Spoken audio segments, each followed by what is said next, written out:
नीलगंज गांव में प्रदीप अपनी पत्नी सोनाली के साथ रहा करता था। प्रदीप के पास एक घोड़ा था जिस पर वो गांव के बच्चों को घुमाता था और उसके बदले उसे कुछ पैसे मिलते थे। एक रोज प्रदीप सुबह सुबह काम पर निकल रहा था कि तभी उसकी पत्नी सोनाली उससे बोली, घर में राशन पानी खत्म होने वाला है, शाम को घर आते वक्त ले आना।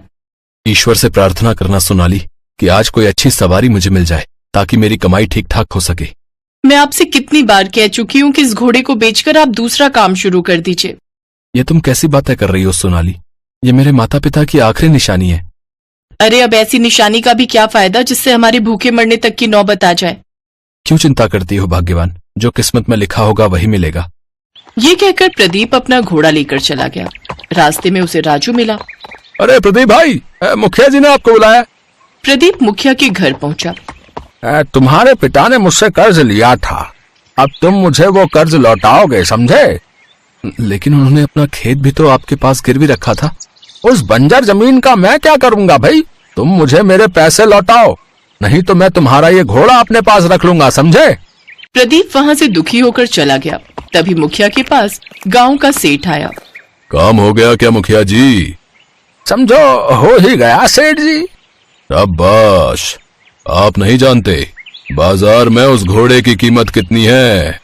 सेठ जी, आपके कहने पर मैंने उसे धमकी तो दे दी, लेकिन कहीं ऐसा ना हो कि वो 1 महीने में मेरे पैसे लौटा दे और फिर मुझे उसको वो उपजाऊ खेत भी लौटाना पड़े जिससे मैं लाखों कमाता हूँ। अरे वो गरीब 1 महीने में इतने पैसे कहाँ से लाएगा? उसके यहाँ तो कभी कभी खाने तक के लिए कुछ नहीं होता। अच्छा, अब मैं चलता हूँ। उधर प्रदीप उदास होकर घर चला जाता है। कुछ देर बाद उसका एक दोस्त उसके घर आता है। क्या बात है प्रदीप, बड़े दुखी दिखाई दे रहे हो? प्रदीप सोनाली और रंजन को सारी बात बताता है। देख प्रदीप, अब घोड़े की इस गांव में ज्यादा जरूरत नहीं है। तुम मेरी मानो तो मेरे साथ मेरे ढाबे पर काम करो। नहीं रंजन, मैं अपने घोड़े के पेशे को नहीं छोड़ूंगा। ये काम मेरे पूर्वजों से चला आ रहा है और मेरे दिमाग में एक तरकीब आई है। अगर वो काम कर गई तो मैं उस मुखिया के पैसे लौटा दूंगा और उससे अपनी जमीन भी छुड़वा लूंगा। लेकिन आप ऐसा क्यों करेंगे जी? प्रदीप मुस्कुराया और जंगल से लकड़ियां लेने चला गया। फिर ढेर सारी लकड़ियां काट कर घर ले आया। फिर 3 दिन के अंदर ही दिन रात मेहनत कर प्रदीप ने लकड़ियों का एक सुंदर सा बड़ा टांगे का बॉक्स बना लिया। अब हमारी घोड़ा गाड़ी तैयार है। अब कमी है तो बस रसोई की। वाह, कितना सुंदर लग रहा है ये। लेकिन रसोई की कमी मतलब? मैं कुछ समझी नहीं। मतलब ये कि अब हम इसे एक चलती फिरती घोड़ा गाड़ी रसोई बनाएंगे। देखो भाई, आजकल आधुनिक जमाना है और लोग हमेशा कुछ नया करने की कोशिश करते हैं, लेकिन मेरे पास इतने पैसे नहीं है कि मैं इसमें राशन भरवा सकूं। फिर मेरा ये काम सफल कैसे होगा? अब आप बहुत थक गए हैं जी, चलिए चलकर अब सो जाइए। कल सुबह देखेंगे कि आगे क्या करना है। वो दोनों खाना खाकर सो गए, लेकिन अगली सुबह जब उठे तो उन्हें बाहर से खाने की बहुत अच्छी महक आ रही थी। वो दोनों बाहर आए तो वो खुशबू घोड़ा गाड़ी में से आ रही थी। वो सीढ़ियां चढ़कर उस घोड़ा गाड़ी के अंदर गए तो उसकी रसोई में तरह तरह के पकवान बने हुए थे। ये जादू देख वो हैरान थे। तभी किसी की आवाज आई। घबराओ मत प्रदीप, ये जादू मैंने किया है। कई साल पहले मुझे एक वरदान मिला था जिससे मैं किसी भी तरह की कोई एक ख्वाहिश पूरी कर सकता हूँ। कल रात मैंने तुम्हारी बातें सुनी। तुम घोड़ा गाड़ी रसोई के नाम से कुछ कमाई करना चाहते थे, इसलिए मैंने तुम्हें ये जादुई रसोई दी है। अब इस रसोई में कभी अन्न की कमी नहीं होगी और तुम जो जितना जितना इस रसोई से मांगोगे तुम्हें मिल जाएगा। अब तुम दोनों जाओ और इस व्यापार से खूब लाभ कमाओ। ये सुनकर वो दोनों बहुत खुश हुए। लोग आकर्षित हुए और खाने की खुशबू से उसमें खिंचे चले आए। देखते ही देखते घोड़ा गाड़ी में लगी कुर्सियां भर गईं। सोनाली और प्रदीप झट से रसोई में से खाना लाकर लोगों को परोसते हैं, जिससे उन्हें खूब कमाई होती है। भाई वाह, कितना स्वादिष्ट भोजन है भाई, है मजा ही आ गया भाई। कुछ ही दिनों में उसे अच्छी खासी कमाई होने लगी। आपने तो सचमुच कमाल कर दिया जी। ऐसे ही उन्हें महीना पूरा होने वाला था और वो अपने पिता का कर्ज उतारने के लिए गांव के कुछ लोगों के साथ पैसे लेकर मुखिया के पास पहुंचा, जहां सेठ भी मौजूद था। जैसे ही वो प्रदीप पैसे लौटाने आए, आप उसकी घोड़ा गाड़ी रसोई छीन लेना, फिर वो मुझे दे देना। आपको उसके दुगने दाम दूंगा। ऐसा कभी नहीं होगा। ये लो तुम्हारे पैसे और मेरे पिता की जमीन मुझे वापस लौटाओ। प्रदीप का ये रूप देख मुखिया और सेठ जी घबरा गए और उन्होंने उसकी जमीन के कागज उन्हें लौटा दिए। अब प्रदीप खुशी खुशी सोनाली और गांव वालों के साथ जमीन के वो पेपर लेकर लौट गया।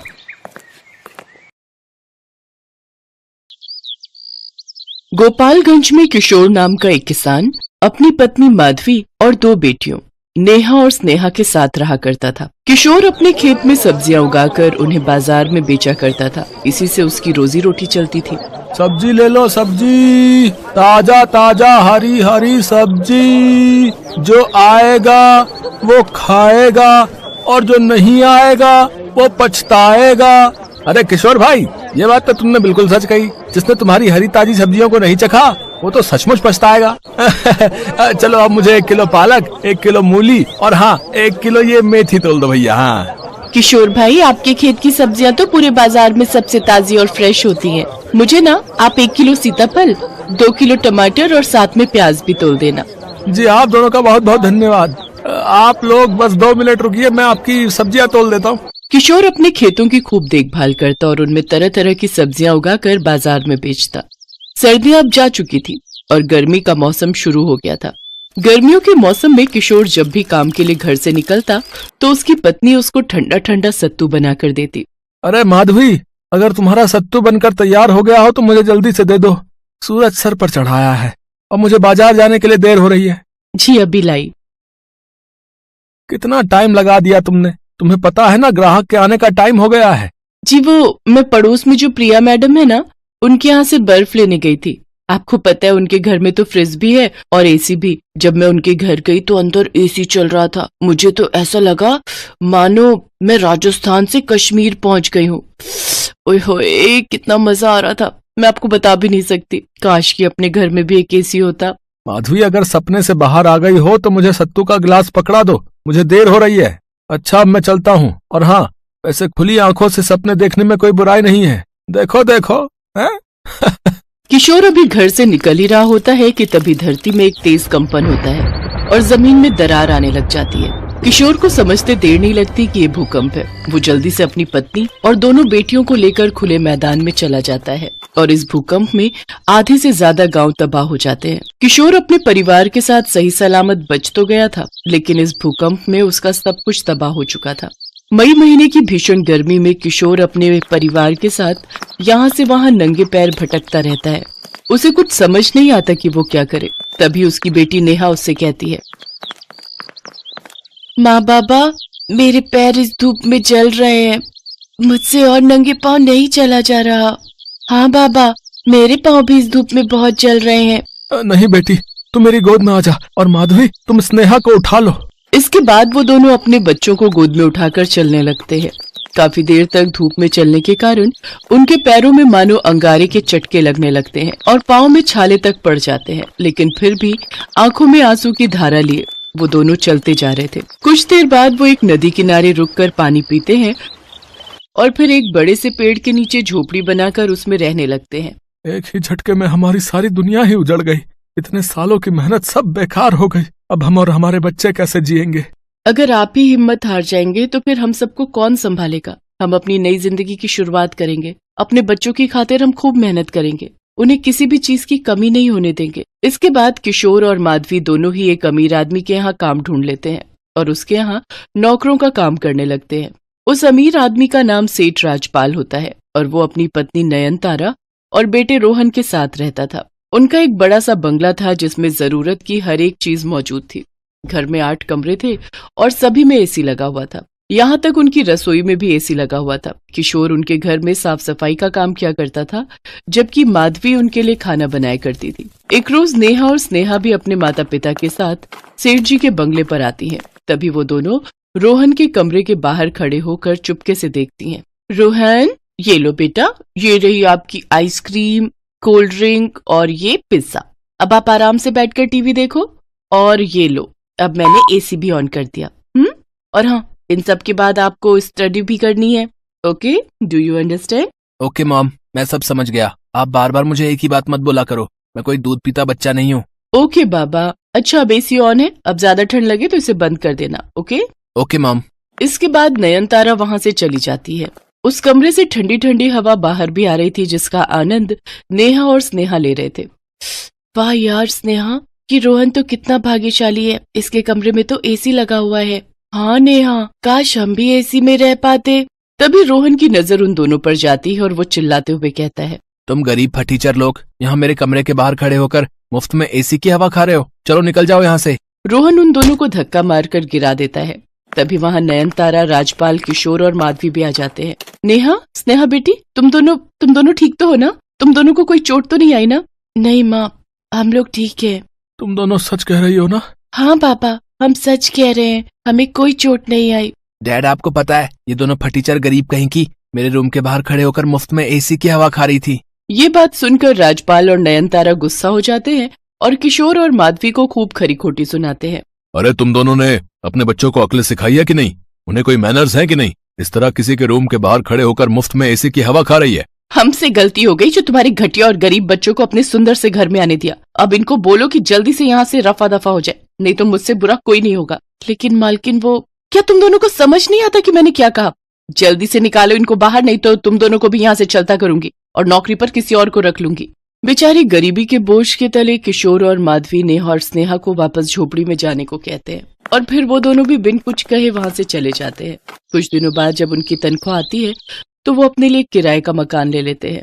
किराए के मकान में पहुंचने के बाद नेहा अपने पिता से कहती है, माँ बाबा, हम किराए के मकान में तो रहने आ गए, लेकिन यहाँ भी तो सिर्फ एक पंखा ही है। क्या हम अपने घर में एक एसी नहीं लगा सकते? हाँ बाबा, हमें भी रोहन की तरह एक एसी वाले कमरे में रहना है और ठंडी ठंडी हवा में सोना है। माँ भी जब रसोई में हमारे लिए खाना बनाती है तो वो गर्मी में पसीने से पूरी तरह भीग जाती है। अगर अपने घर में एसी होगा तो माँ को खाना बनाते वक्त बिल्कुल भी गर्मी नहीं लगेगी और हम सब भी आराम से सो पाएंगे। मुझे माफ कर दो मेरे बच्चों, लेकिन मैं तुम्हारी ये मांग पूरी नहीं कर सकता क्योंकि हम इतने पैसे नहीं कमाते हैं कि हम एसी खरीद सके। हमें माफ कर देना मेरे बच्चों।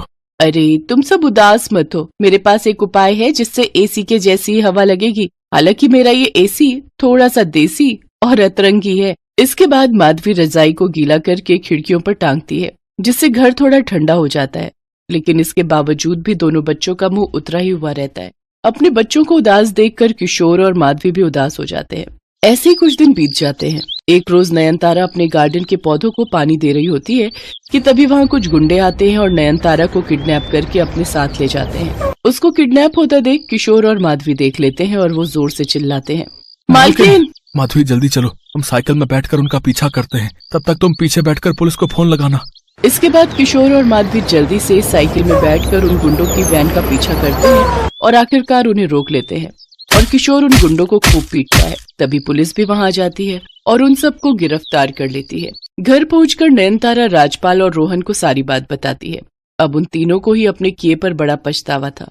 माधवी, मुझे माफ कर देना। अब मैंने तुम दोनों के साथ और तुम्हारे बच्चों के साथ बहुत ही गलत व्यवहार किया, लेकिन फिर भी तुम दोनों ने अपनी जान जोखिम में डालकर मेरी जान बचाई। थैंक यू अंकल आंटी, मेरी मम्मी की जान बचाने के लिए। मेरी तरफ से आप दोनों को और नेहा स्नेहा को भी सॉरी। अब किशोर, ये कुछ पैसे रखो, इन पैसों को तुम हमारी तरफ से इनाम समझ कर रख लो और प्लीज मना मत करना। हम तीनों को ही अपनी गलती का पछतावा है। इसके बाद वो तीनों ही अपनी गलती की माफी मांगते हैं और किशोर और माधवी उन पैसों से अपने घर के लिए एसी खरीदते हैं। एसी देखकर नेहा स्नेहा बहुत खुश होती हैं। ये अब हमारे घर पर भी एसी है, हम भी ठंडी ठंडी हवा खाएंगे। सचमुच, अब हम भी रात को आराम से सोएंगे।